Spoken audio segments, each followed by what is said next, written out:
Will Smith was just standing in the middle of a car dealership when the manager suddenly started yelling, then, out of nowhere, slapped him across the face. What happened next left everyone stunned. Before we dive in, hit subscribe and tell us in the comments where you're watching from. That moment didn't come out of nowhere. It started days earlier, with Will staring out at the Los Angeles skyline through the massive glass wall of his home. The city glowed beneath the evening sun, a shimmering sea of lights and noise that never really goes quiet. And yet, inside, Will felt a silence he couldn't ignore. Despite decades of success, fame, and the kind of love most people only dream of, something inside him felt hollow. Even the awards, the family celebrations, the red carpets, they all echoed like applause in an empty auditorium. His thoughts drifted back to where it all began, the tight streets of Philadelphia, where dreams were bigger than the blocks they were trapped in. He remembered the late-night talks with his friends on the stoops, dreaming out loud about big cars, bright futures, and breaking free from the life they were born into. One memory hit especially hard, his first car. A beat-up old Ford Taurus his dad had scraped together money for.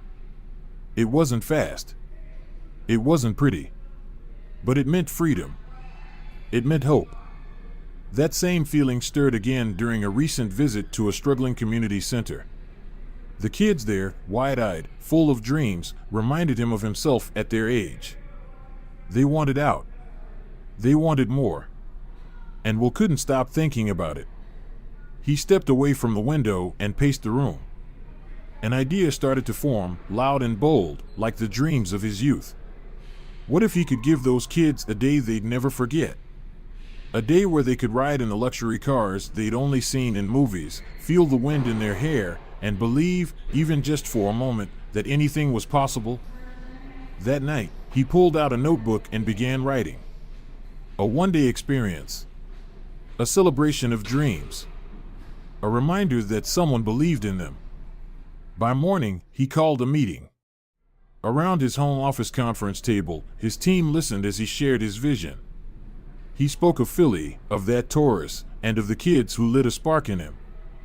"I want this to be real," he said. "I want them to feel it, to dream bigger, to know they matter." The idea was met with cautious support.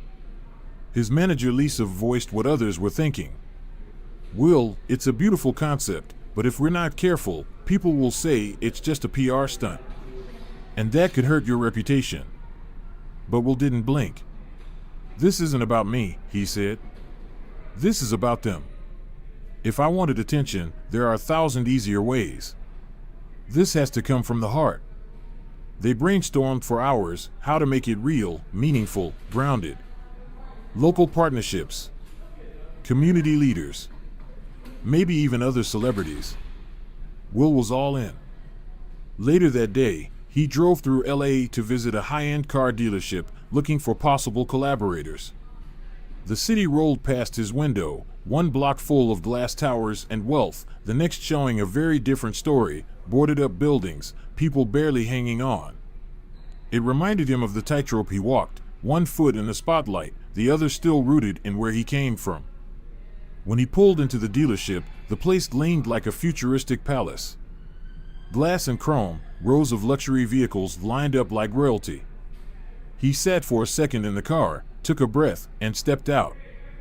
He had no idea the next few minutes would change everything. Inside, he was about to meet Sarah Hudson, the dealership's manager.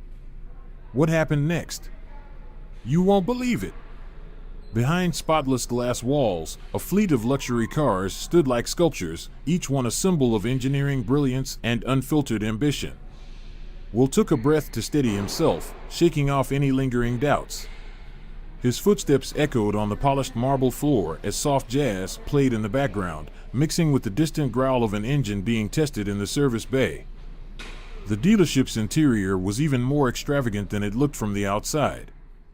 Under the recessed lighting, every vehicle shimmered like it was meant for royalty. The air was crisp and carried the faint blend of leather, fresh polish, and high expectations. Everything, from the rich mahogany reception desk to the strategically placed artwork, spoke of exclusivity and precision. In the center of this pristine temple of horsepower stood Sarah Hudson. The sales manager. Late 30s. Tall. Striking.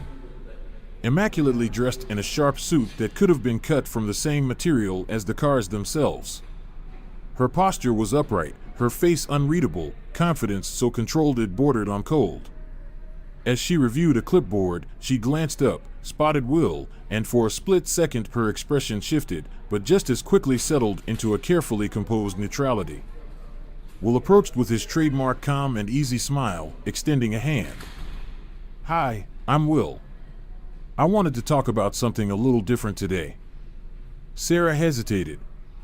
Her eyes briefly scanned him from head to toe.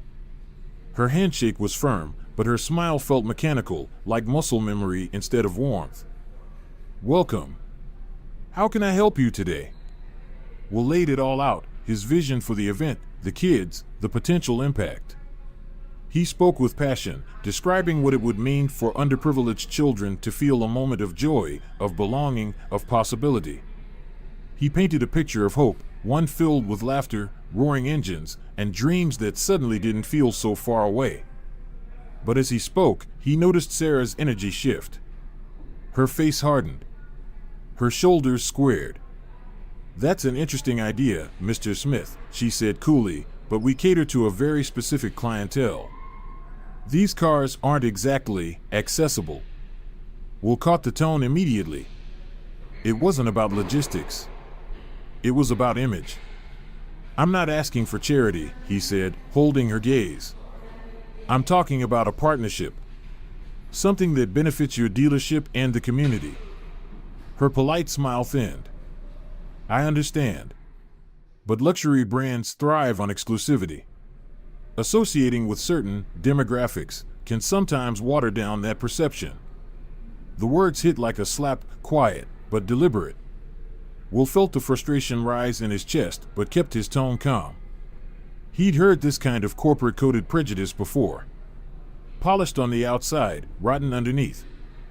"I get it," he said evenly. "But maybe you're underestimating how powerful this could be.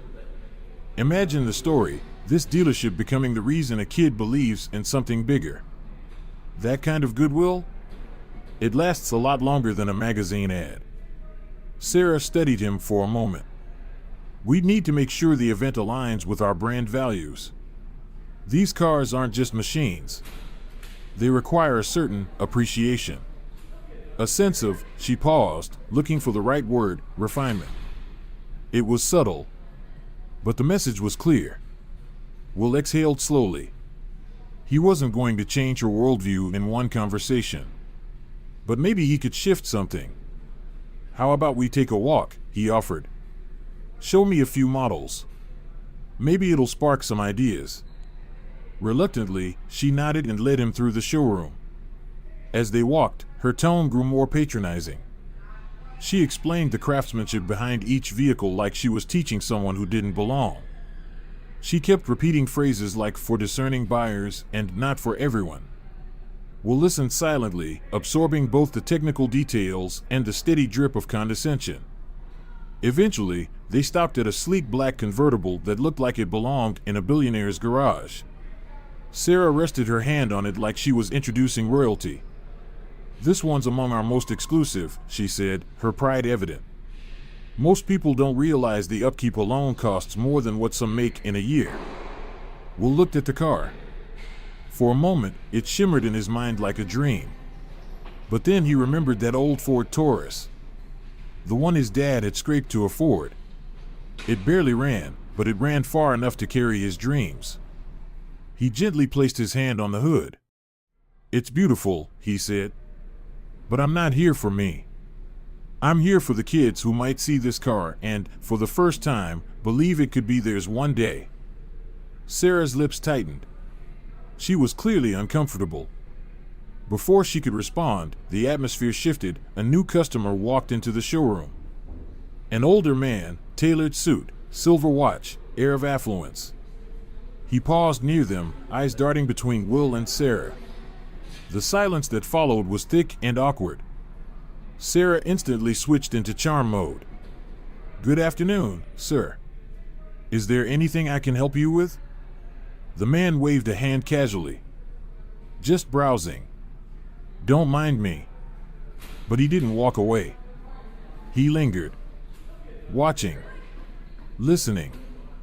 And that's when the real story began to shift. Will couldn't help but notice the shift. The moment that older gentleman walked in, Sarah's entire demeanor changed, her voice softened, her posture relaxed. It was subtle, but to Will, it was glaring. The difference in how she treated him versus someone she viewed as a real customer. And that only deepened his determination. As they walked deeper into the showroom, her tone began to sharpen again, polite on the surface, but laced with frustration. Her patience was thinning. When Will casually asked about a test drive, her response came with a tight smile and thinly veiled dismissal. A test drive isn't something we offer unless you're seriously intending to purchase, she said. Will heard the unspoken message loud and clear. He didn't react. He'd been through this too many times to let it rattle him. But things truly boiled over when he pointed to a bright red sports car, sleek, powerful, and practically glowing under the lights.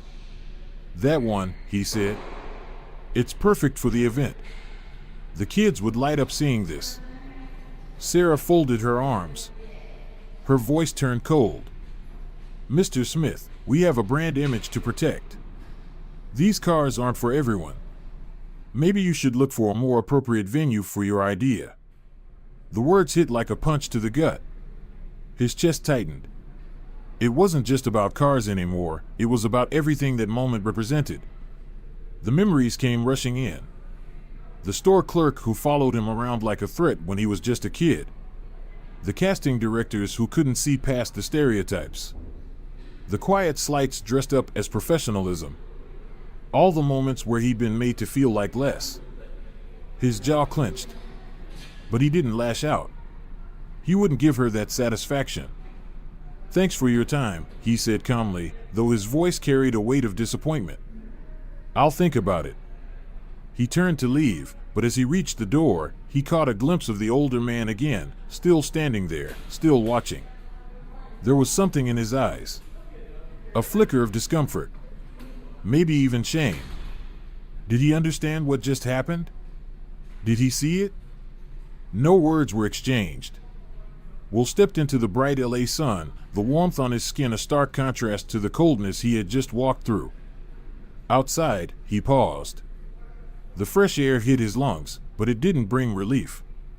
The interaction replayed in his head like a broken record. Her tone. Her words. That word, refinement. The way she made it sound like some kids didn't belong near that kind of world. His fists clenched, then slowly relaxed. He told himself this wasn't about him. It was about the kids. Their smiles. Their dreams. Their joy. But even with that mantra, the bitterness clung to him. He was about to leave for good when something shifted inside him. Walking away now would feel like giving up. And Will didn't do surrender. He turned back. Walking through the dealership doors again, the temperature seemed to drop. Sarah was now chatting warmly with the older gentleman, her entire energy relaxed, pleasant, completely different from how she had been with him. It was impossible to ignore. When she saw Will, her smile flickered, then quickly returned to form. Mr. Smith, is there something else? Her words were polite, but the tone behind them was frosty. Like his return was a problem she didn't want to deal with. I just want to talk more, Will said, keeping his voice level. I believe there's still a way to make this partnership work. Something that's good for the kids and your brand. Her eyes hardened. I thought I made myself clear, she replied. Our dealership has a certain reputation. Our vehicles, they're not meant to be used as props for, she hesitated, then said it, events like yours.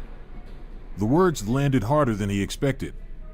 He took a breath, steadying himself again. It's not just an event, Will said, voice low but firm. It's a chance to show these kids that their dreams matter. That they matter.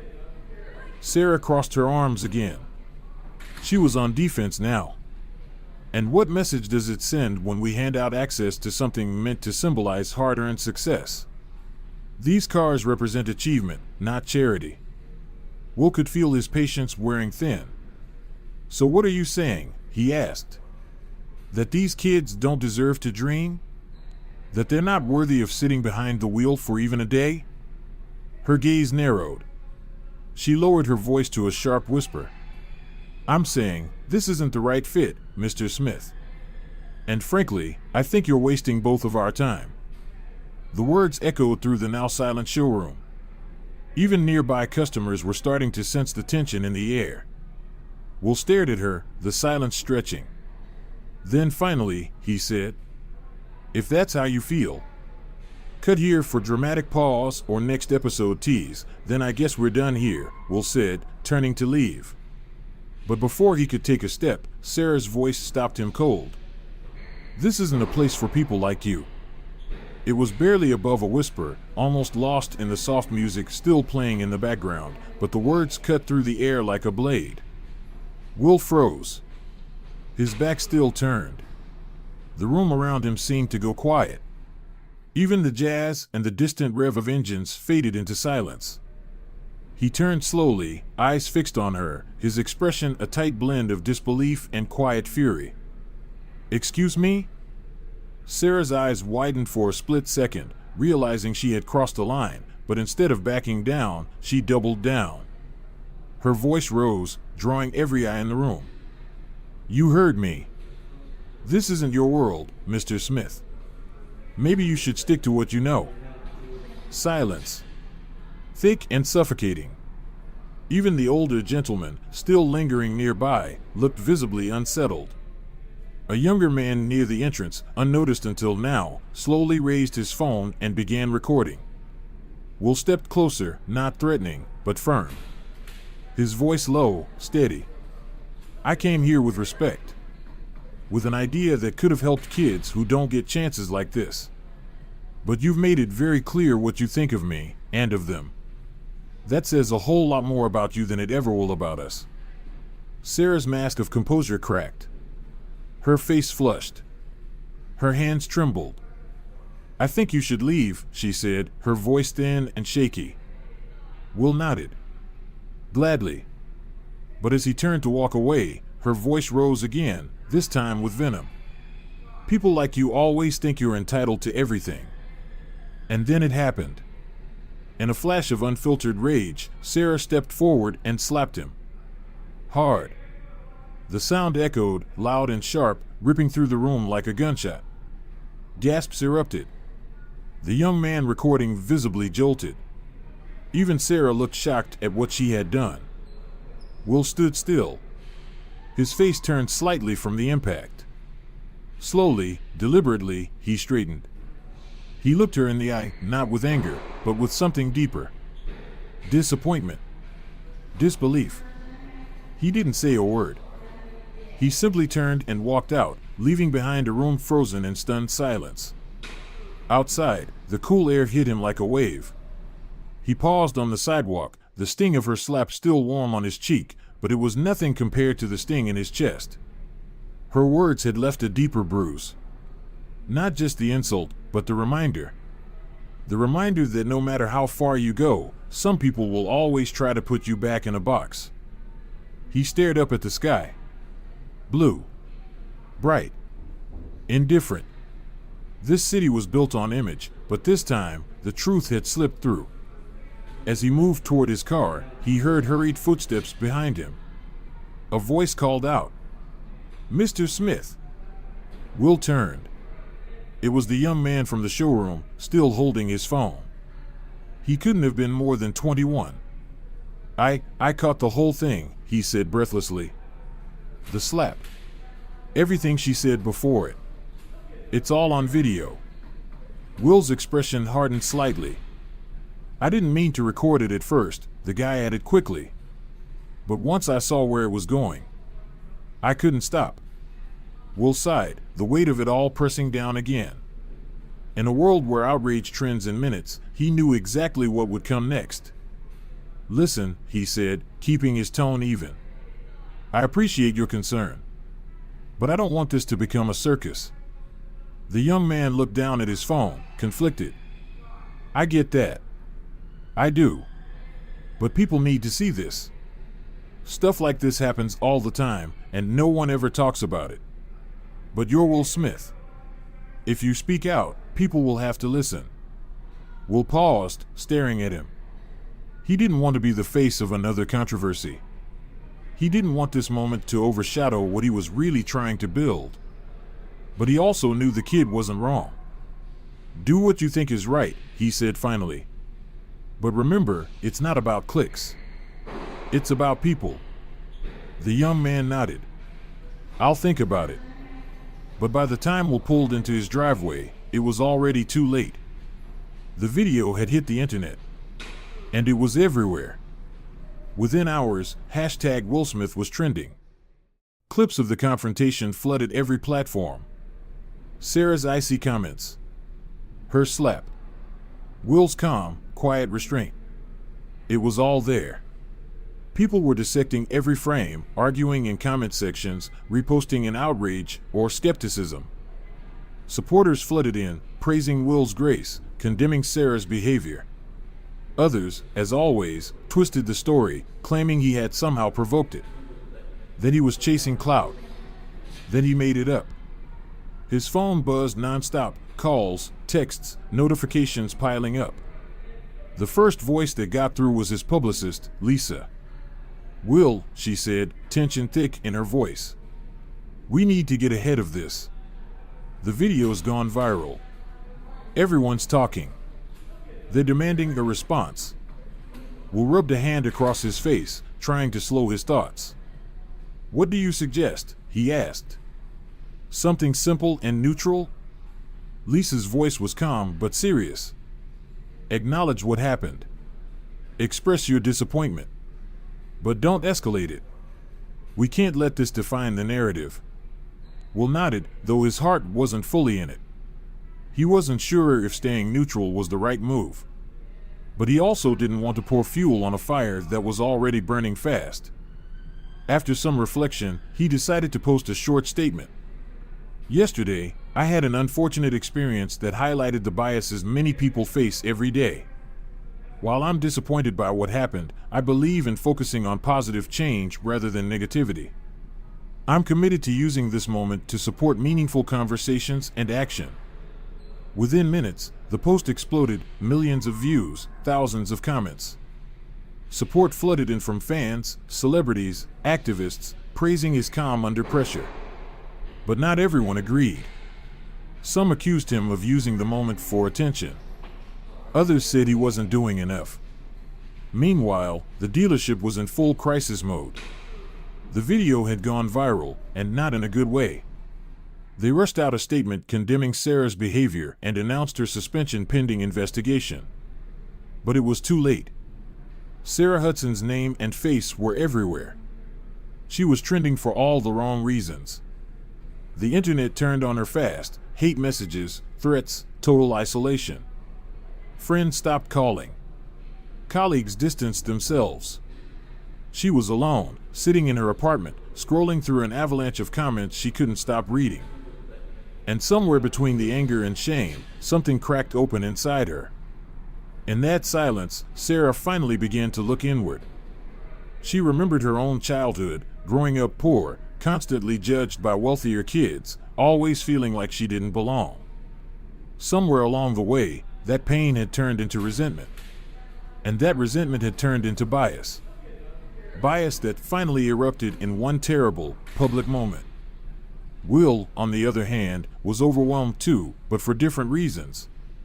The aftermath was exhausting, but also revealing. He started to see the incident not just as something personal, but as a reflection of something deeper. Something systemic. Something he dealt with in subtle ways his entire life. He gathered a circle of friends and mentors. People who knew him before the fame.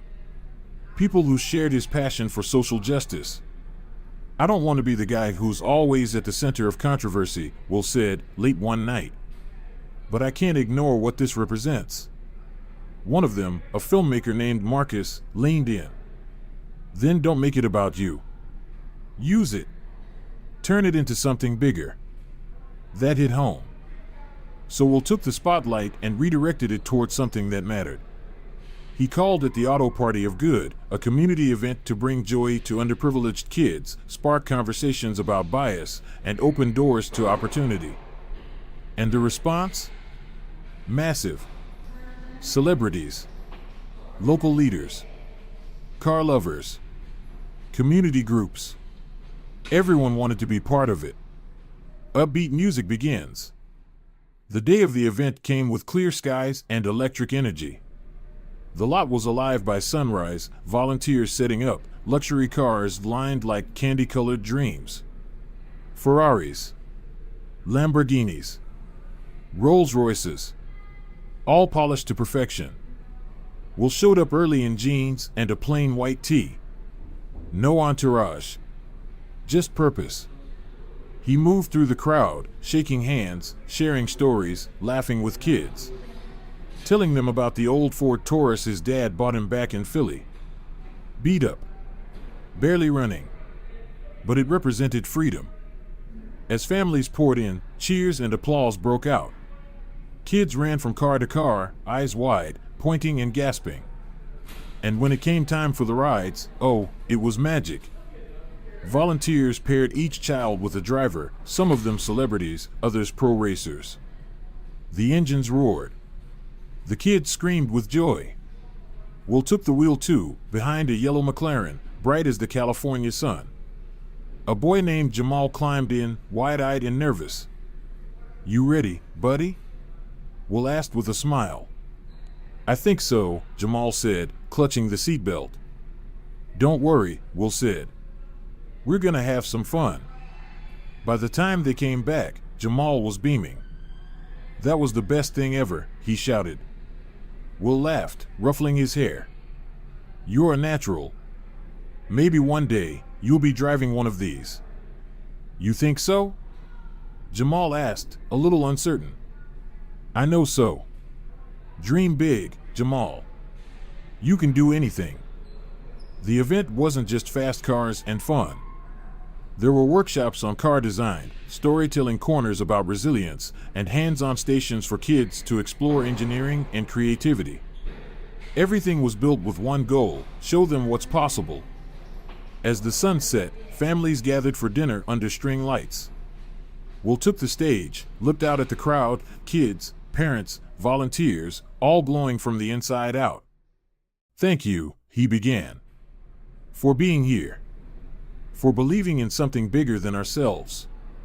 He paused. "This isn't just about cars or one good day. It's about proving that kindness, generosity, and hope will always be louder than hate or prejudice." The crowd erupted in applause. And as Will stepped off the stage, he knew something real had begun. Music softens into reflection. In the days after the event, photos and videos flooded the internet. News outlets, social media, podcasts, it was everywhere. But this time, it wasn't about Sarah. It was about joy, unity, action, a movement. Still, the original video of the slap didn't disappear. It kept circulating. Debates kept sparking. The culture kept talking.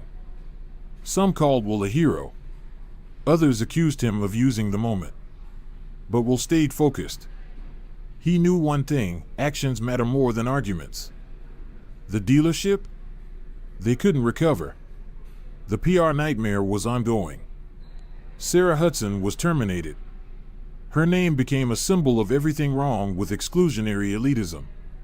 She was flooded with hate and alone. But even Sarah found a way forward. She signed up for workshops. She reached out to diversity orgs.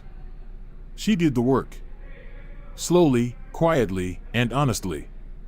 She wasn't seeking sympathy. She was seeking change.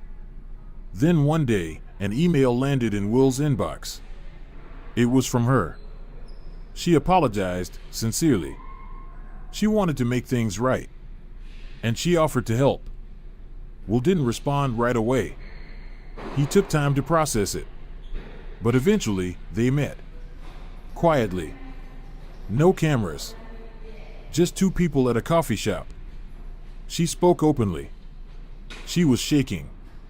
vulnerable, real. "I won't let this define me," she said. "I want it to drive me to be better." Will nodded. "If you mean that, there's a lot of work to do. But it starts with you." She did mean it. And she showed it. Months later, Sarah became one of the most dedicated volunteers at Will's new foundation, mentoring, organizing, learning. And when Will hosted a second event, this time focused on education, entrepreneurship, and creativity, Sarah was there, quietly helping kids draw their first business ideas in a dusty corner tent.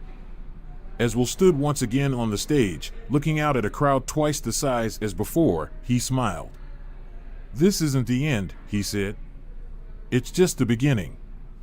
The crowd roared. And under the bright LA sun, he knew. Change doesn't happen overnight. But it starts with one step, one voice, one spark. Thanks for watching. If this story moved you, subscribe for more. Share it with someone who needs to hear it. And check out our channel for more powerful, real stories that inspire. Until next time, stay kind, stay curious, and keep dreaming.